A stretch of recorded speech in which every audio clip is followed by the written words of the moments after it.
അച്ഛാ, എന്റെ ലവറിന് അയച്ചു കൊടുക്കാൻ പറ്റിയ നല്ലൊരു വചനം എന്ന് പറഞ്ഞുതരാവോ?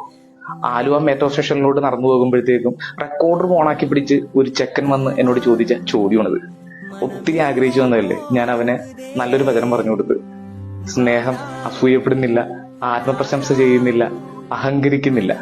സ്നേഹം അനുചിതമായി പെരുമാറുന്നില്ല, സ്വാർത്ഥം അന്വേഷിക്കുന്നില്ല, കോപിക്കുന്നില്ല, വിദ്വേഷം പുലർത്തുന്നില്ല.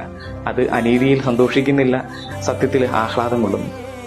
സ്നേഹം സകലതും സഹിക്കുന്നു, സകലതും വിശ്വസിക്കുന്നു, സകലതും പ്രത്യാശിക്കുന്നു, സകലതും അതിജീവിക്കുന്നു. സ്നേഹം ഒരിക്കലും അവസാനിക്കുന്നില്ല.